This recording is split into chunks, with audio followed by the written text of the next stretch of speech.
Welcome back to another video, everybody. My name is Matt, and you are here on Shifty Intentions. If you're new to the channel, welcome. Thank you for coming. This is an interesting and, I don't know, kind of sad, but also kind of funny in a way, story. So let's preface all this with I've been travel nursing for about 6 months now. Well, maybe 4 or 5 months. I don't know. I've been travel nursing for a little while. I am from Iowa, but I'm in Colorado right now, and I've been here since November 1st. So before I left Iowa to come to Colorado, I agreed to be in one of my best friend's weddings. He's been my friend for, I don't know, 4 or 5 years now, 6 years maybe, I don't know, all the way through nursing school basically, and he's getting married to, well, he technically got married at this point. And so anyway, we drove the Subaru back. When I got home, I was having some fun. I threw the stupidest, craziest loud exhaust on my car that I could possibly imagine doing. The car had stock headers, but otherwise 2.5-inch straight pipe all the way back. No resonators, no catalytic converters, no mufflers, no nothing. If you didn't see that video, it's a really fun video. Check it out. I'll link it somewhere over here, and you guys can check that out. So I was having just tons of fun with the car. I was having a ball. I was just ripping around town, being a jackass, making a lot of noise, and I don't know, it was stupid, but it was just a couple of the most fun days I've had probably in a car. And I wanted my buddy to drive the car really, really, really bad. He knows how to drive stick shift. He's driven stick shift before, but I wouldn't call him necessarily like a car enthusiast per se. I don't think he's ever owned a sports car, so, whatever. I mean, I trusted him. He'd driven my cars before. And since you've seen the title, you kind of know what happened. And it's partially my fault, honestly. I took him out. We got on the highway. He was driving it to his own wedding. It was supposed to be kind of like a fun way to kick off his wedding, go rip around my car on the way to your wedding, I told him to shift down into fourth gear on the interstate at 80 miles an hour, something I'd been doing all weekend and just buzzing by semis, making F1 car noises, basically. It was so loud that, it's just fun hearing it echo off trucks and walls and all manner of things. It echoes just so much. It's just stupid, hilariously loud. So I tell him to shift down into fourth. He goes down to fifth first, and he's like, fourth, are you sure? And I'm like, yeah, man, do it. It's fine. Go for it. Fourth gear at 80 puts it somewhere around, 5,000-ish RPM, something like that, maybe. So it's fine. Car's got a 7,200 RPM red line, no big deal, whatever. He goes to shift, and, this happens, for the record. I'm not even really mad. I'm not mad, first of all. It's not the end of the world. But he ended up accidentally going, instead of fifth to fourth, he went fifth to second. I'm sure a lot of you out there have accidentally almost money shifted your car. And if you don't know what a money shift is, it's essentially when you're going full bore and you mean to shift from third to fourth or from fifth to fourth, and you accidentally pull it all the way to the left into second, which is way too low a gear for the speed you're going, and it, revs the car like crazy and can blow up the engine. It can do all manner of bad things. He accidentally did that. It is what it is. He caught it after a second. He clutched in, but I'm pretty certain the car probably saw 8,500 to 9,000 RPM before he clutched in. And yeah, it started running pretty crappy. I've never been in the passenger seat when something like that happened. I've never seen somebody actually money shift personally, although it is a thing that happens a lot actually in stick shifts. It's a famous mistake. It is what it is. So I cringed and whatever. But the car kept running. He put it back in sixth gear, and we kept cruising at 75, 80 miles an hour. And at first it sounded fine. But then I noticed it started kind of sounding rough. It was still revving fine and it was still pulling, whatever, but it sounded rough. So I was nervous. He was really nervous. He felt super bad about the whole situation. Terrible. I could see in his eyes. He was I don't know. this sort of, I don't even know how to explain the whole situation really, but he was really worried he blew up my engine. I was too, and I was fairly certain he did, but I didn't really want to say that like outright right away. I didn't want to just jump and be like, you blew my engine up. Like, it is what it is, especially considering the news that I haven't really told you guys, which I'll get to at the very end of this part. So, we get to the end of the exit ramp, like half a mile away from his wedding venue. He clutches in, the engine just dies, falls on his face. So I'm like, yep, I think the engine's dead. We try to start it, it doesn't start. I get in the car, I try to start it too, it doesn't start. So he pushes me backwards up the off-ramp, if you can picture this, and then pushes me down the off-ramp. Gets me going like 10, 15 miles an hour, something like that probably. I dump the clutch out in first gear. The thing fires up, just crazy fucking loud. It fires up, I hold the RPMs up, and I'm like, get in the car. And he jumps in, and we just rip off out of there because I'm like, I'm not driving this thing at low RPM. I don't think it's going to stay alive. For some reason, it just didn't want to idle, and it didn't really... Sorry, that was a pager. It didn't want to idle. It didn't even really want to drive at, below like 2,500 to 3,000 RPMs roughly. So I was just like, bram, bram, bram, bram, bram, just keeping the RPMs up at like 3,000 or 4,000. And everywhere I go, I was just rap, rap, getting there. And we pull into the wedding venue, dies again. And then later that evening, we go to leave. I have two of the other groomsmen pop start the car. They push me down the hill of the wedding venue. Thing roars to life again at the end of the night after, as I was leaving. And I drive it home, and it doesn't sound great, but it got me all the way home. And I don't know what the problem exactly is in the engine, but I'll show you a couple clips of what I'm talking about right here. All right, everybody. So, yeah, I already explained what's going on, after the fact. So basically right now, I have a check engine light. The car runs if you pop start it, if you have somebody push you and pop the clutch in first. It actually runs with a good amount of power, but I gotta be careful because, I don't know, I'm positive I bent a valve, or like a rod or something. I don't know, but it doesn't want to idle. And it sounds choppy as fuck. So yeah, this is the end for this engine, I think. Well, actually, I don't know if it's dead or not. I mean, it's running, and actually the check engine light went off probably about a couple minutes into this drive home from the wedding. So I really don't know. Honestly, it pulls good too, which is weird. I've taken it to about 5,000 RPM in fifth gear, and it pulls fine. So I don't really know what the hell's going on because I couldn't get it started. We had to pop start the car. We had to have people push it down the hill and dump the clutch.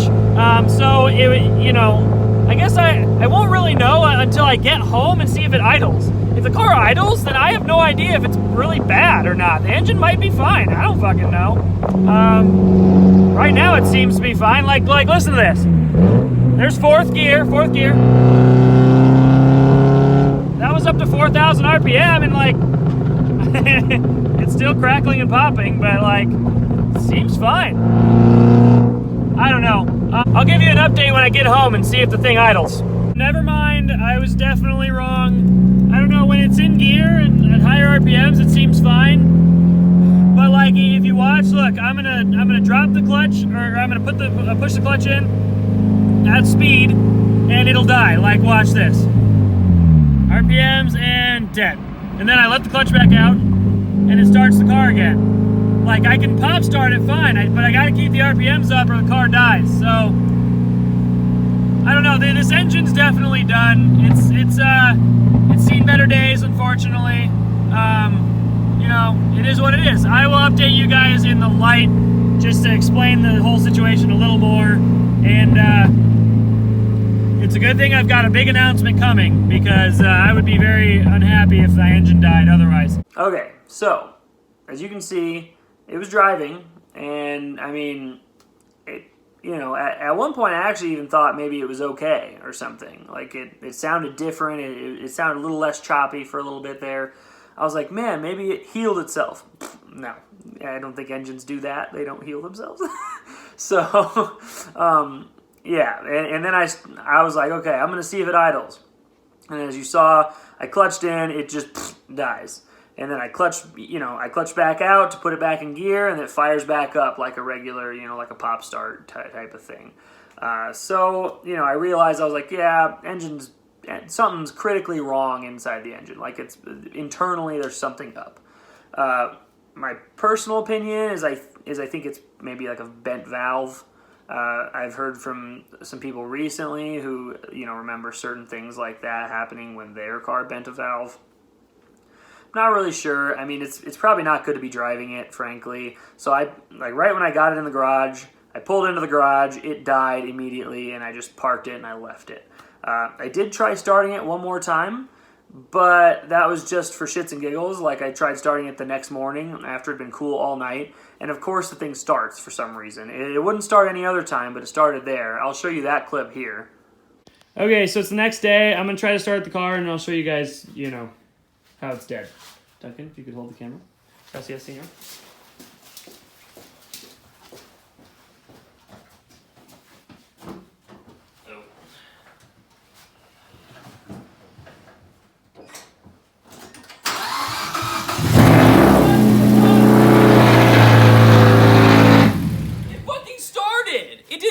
Last night when I did that. Are you fucking kidding me? I can't even prove it's dead. Oh, and I woke my dog up. Fuck. Well, it runs. I don't. I'm very confused. Are you zooming in on me? Okay, good. I really am confused. It didn't start last night when I did that.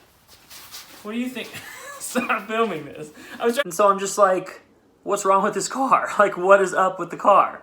I was trying to prove to you guys in that clip that it wouldn't run, but then it started, and I was just like, what the fuck? And as you can tell, it was insanely loud, and I wasn't about to leave it idling in my garage. Not, if it even would idle for very long, I have no idea, but I wasn't about to try, considering my neighbors live, like, directly next to me, because it's a townhouse, and it's just atrociously loud. So that's it. I mean, I left the car there. It's on a trickle charger to keep the battery healthy, and I will see it in 2 months when I get back, which, by the time this video comes out, it might be more like a month. I don't know, timeline-wise. But here's where everything gets juicy, kind of. I haven't told you guys about the swap yet. I've been planning a 2.5 liter swap for a while, and some people know about it, some people don't. I haven't officially said anything about it on the channel, I don't think.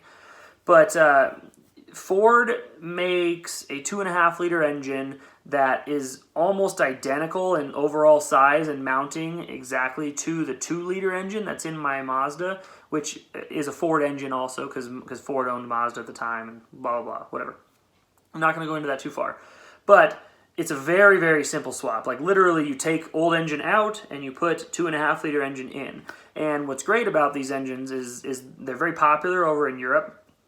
They're used in all kinds of stuff, including Fords, Mazdas, whatever. And, like, there's a lot of tuning capabilities with them. They're not a K-series engine, like a K20 or K24 level of power or whatever. But it's, it is like a 25% bump in displacement. They make stock, like, without touching them, they make about 20 to 30 more wheel horsepower and 20 to 30 more wheel torque. So my car, as it was probably in the 130 to 140 wheel horsepower range. And these stock 2.5 liters are usually somewhere in the 165-ish to 167 wheel horsepower range. That's not the only thing that's planned. I've already bought a set of Stage 2 camshafts from Esslinger Engineering, I believe it is. They're kind of a good tuning company for these Mazda and Ford-derived engines. And the cams are supposed, like, I've driven a car with that setup. The car rips. I mean, it's really fun. Cameron, my buddy who's been helping me with all the Miata mods so far, he's built like 3 or 4 or 5, I don't know how many of these engines already.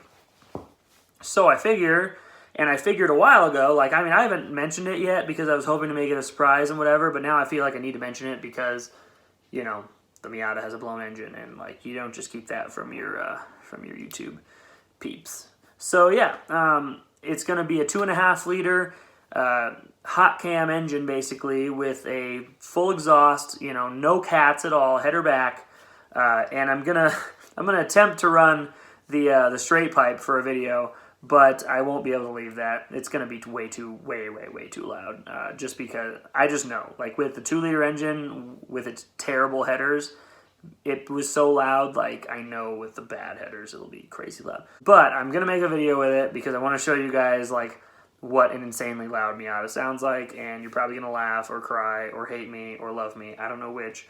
But this is all coming this summer. I'm gonna have an actual video series with the whole thing, right?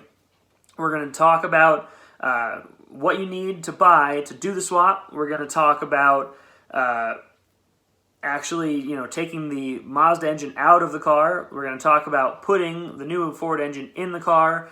I'm going to show like setting up the new engine, actually what you need to do to get it ready to go in the car, and we're going to put it in the car and it's going to rip. Like it's going to be awesome. I mean, this should be roughly 60 to 70 wheel horsepower gain for like $2,000 all in, including paying Cameron for some of his labor and just different stuff. So like it should be pretty rad, and I'll go through a parts breakdown and all that stuff in the near future, but just know that an engine swap is coming and it's gonna be rad for the Tofu Miata. And this is all kind of a funny, like there's a silver lining in all of this, because for those of you who know Initial D, you know that I think it's in the second stage, like season 2, Takumi blows the engine on his 86. You know, racing one of the Lancer Evos, I believe it was, and the guy's like, all like, gotta bring a better car, or whatever, and his 86 is a dead motor. Like, the motor wasn't gonna die on my Miata. I mean, I tried like everything I could do that would make the engine blow up, you know, and it never blew up. I mean, beat the crap out of that car for a whole year. I did like 4 or 5 track days in the car, tons of lapping sessions over and over. The car didn't even have an oil cooler at all from the factory, and somehow it just took it and kept coming back for more. So it wasn't going to die, but now, you know, now it seems a little fitting to the story. The engine, you know, the poor little 2-liter engine, it has died, and while it's sad to me in a way because I enjoyed that engine so much, I enjoyed the car just the way it was, especially right at the end when it was so loud.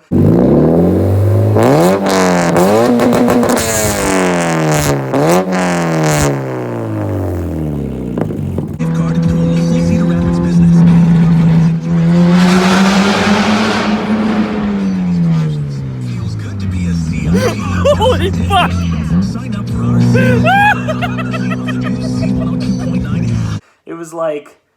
It was like this crescendo of like emotions, like yes, let's go, and then crash and burn. But it will be back. The Miata will resurrect. The Tofu Miata will deliver some freaking tofu, and it's going to do it faster than ever come summer of 2021. So, like I said, around May, like mid-May is when we're planning to do the swap. Right now, I'm amassing all the parts, and we're going to get on this. Thank you so much for watching this video. I hope you enjoyed it or cringed or something. Feel free to hit that like button and subscribe if you want more dumb Initial D inspired Miata content and also STI content. I have a Subaru WRX STI that I'm having a really good time with. I'm making content with that over the next couple years. I'm just having some fun with cars. That's what happens. That's what we do. So that's car people. I'm a car person. And I know you are too if you're watching this video. And I hope to see you sometime in the future. Peace out and stay shifty. Have a good one.